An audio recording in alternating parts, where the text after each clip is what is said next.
नहीं होता, पर वे कर्मवीर होते हैं। उनमें ऊंचे दर्जे का सेवा भाव होता है।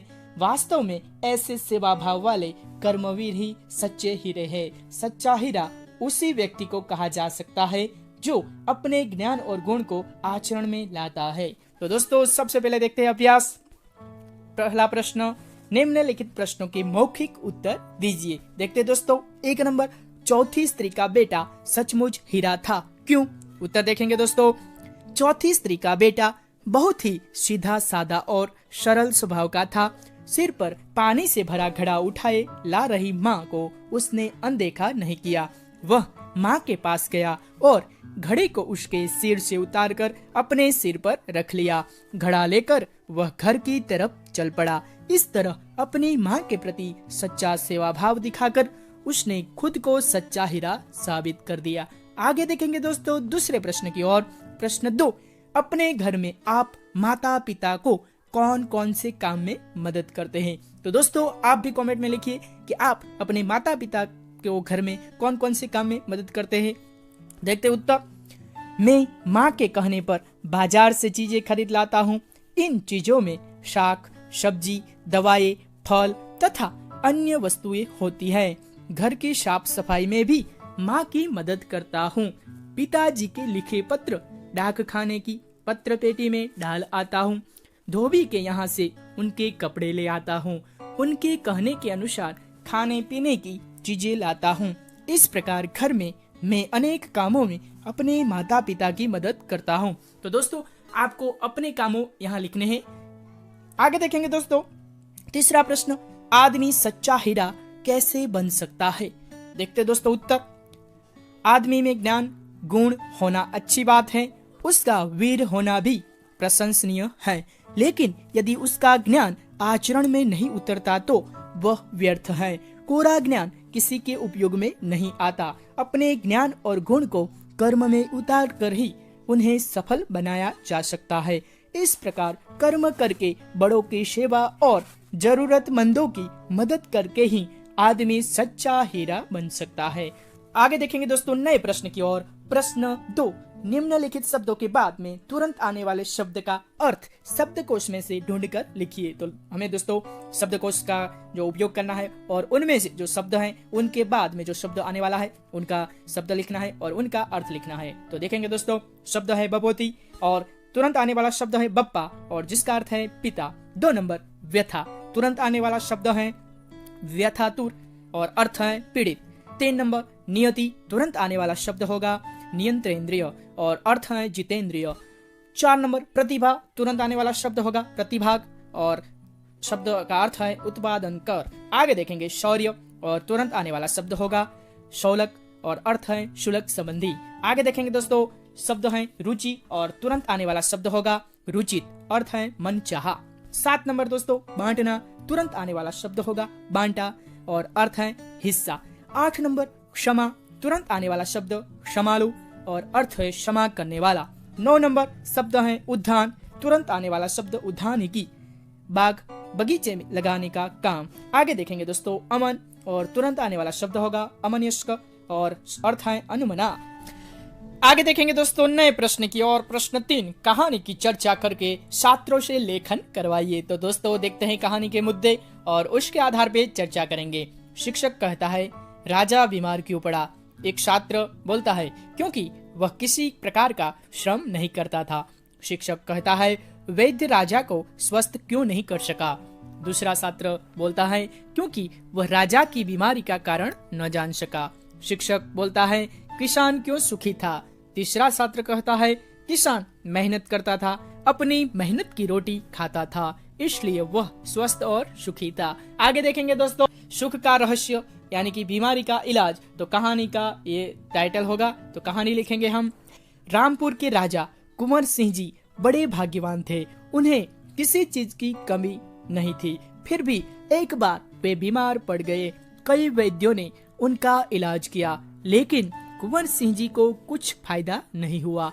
राजा की बीमारी बढ़ती गई, सारे नगर में बात फैल गई। तब एक अनुभवी बूढ़े ने राजा के पास आकर कहा, महाराज, आप किसी सुखी मनुष्य का कुर्ता पहनिए, अवश्य स्वस्थ हो जाएंगे।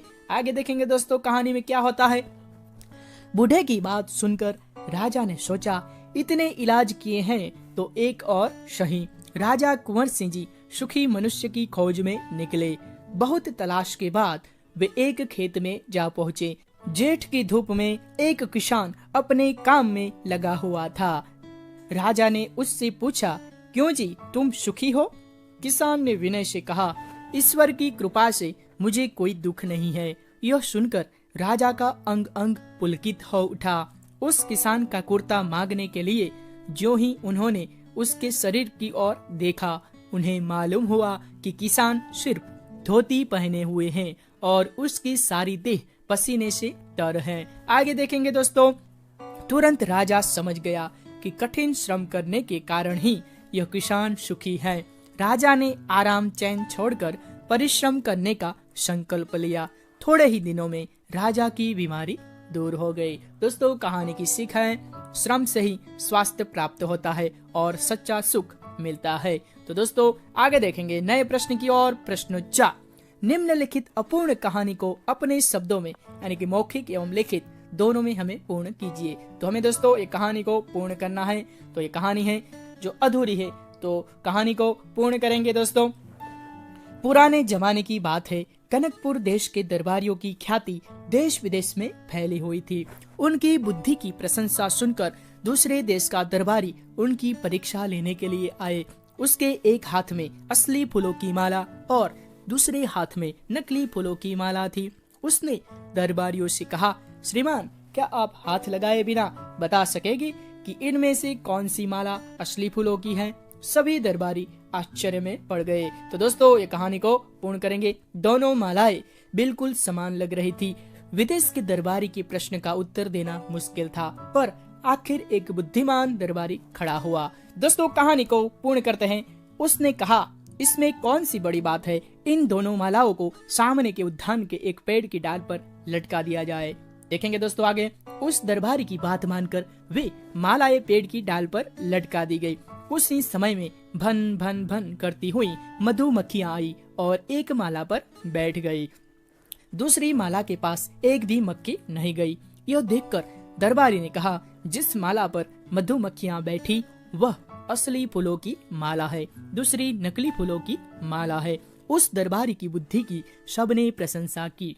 दूसरे देश के दरबारी ने भी कनकपुर के दरबारी का लोहा मान लिया। इससे कनकपुर के दरबार की ख्याति और भी बढ़ गई। आगे देखेंगे दोस्तों। प्रश्न 5, निम्नलिखित कहानी का सारांश लिखिए। तो दोस्तों ये कहानी है जो आपको पढ़ लेनी है और हम सीधा उत्तर पे जाते हैं, यानी कि सारांश। तो कहानी का सारांश है दोस्तों, एक दिन एक शिकारी एक पेड़ के नीचे सो रहा था। ज्यों ही उसके मुंह पर धूप आने लगी, एक राजहंस ने अपने पंख फैला दिए ताकि शिकारी के मुंह पर धूप न आए। यदि देखकर राजहंस से ईर्ष्या करने वाला कौवा शिकारी के सिर में चोंच मारकर उड़ गया। शिकारी उठा और गुस्से में आकर बाण चला रहा था कि इसके पहले ही राजहंस उड़ गया। राजहंस को मरवाने के लिए कौवे की युक्ति धरी की धरी रह गई। आगे देखेंगे दोस्तों स्वाध्याय के प्रश्न की ओर, जिसकी आप आतुरता से राह देख रहे हैं। देखेंगे दोस्तों स्वाध्याय में पहला प्रश्न, निम्नलिखित प्रश्नों के उत्तर दीजिए।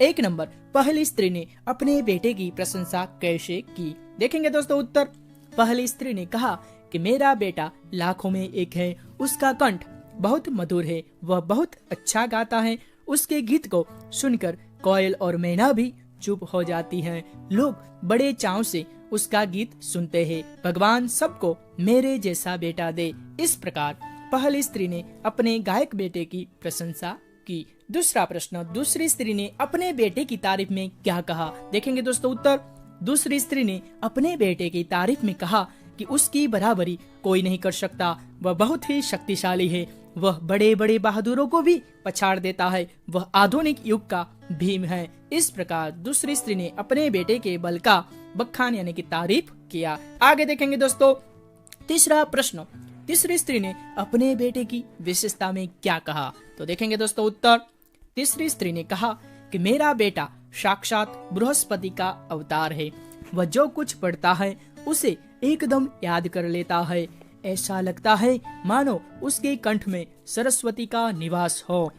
इस प्रकार तीसरी स्त्री ने अपने बेटे की बुद्धि की तारीफ की। आगे देखेंगे दोस्तों चौथा प्रश्न, चौथी स्त्री ने अपने बेटे का परिचय कैसे दिया। देखेंगे दोस्तों उत्तर, चौथी स्त्री ने कहा कि मेरा बेटा तो एक साधारण लड़का है, वह न तो गंधर्व सा गायक है, न भीम सा बलवान और न बृहस्पति सा बुद्धिमान है, मैं उसकी प्रशंसा कैसे करूं। इस प्रकार चौथी स्त्री ने एक सीधे साधे लड़के के रूप में अपने बेटे का परिचय दिया। आगे देखेंगे दोस्तों अंतिम प्रश्न, प्रश्न 2, निम्नलिखित युक्ति कौन किसे कहता है, लिखिए। तो दोस्तों देखते हैं 1 नंबर, यही सच्चा हीरा है। तो यह युक्ति कौन किसे कहता है। तो उत्तर है, एक वृद्ध महिला चारों स्त्रियों से कहती है। 2 नंबर दोस्तों, माँ लाओ मैं तुम्हारा घड़ा पहुँचा दूं। तो ये पंक्ति कौन किससे कहता है। उत्तर, चौथी स्त्री का बेटा माँ से कहता है। 3 नंबर दोस्तों, सुनो मेरा हीरा गा रहा है। तो दोस्तों उत्तर है, पहली स्त्री अन्य स्त्रियों से कहती है। 4 नंबर, देखो यही है मेरी गोद का हीरा। उत्तर है, तीसरी स्त्री अन्य स्त्रियों से कहती है। और अंतिम प्रश्न, प्रश्न 5, देखो वह मेरा लाडला बेटा आ रहा है। तो दोस्तों उत्तर है, दूसरी स्त्री अन्य स्त्रियों से कहती है। तो दोस्तों वीडियो देखने के लिए आप सबका बहुत बहुत आभारी हूँ।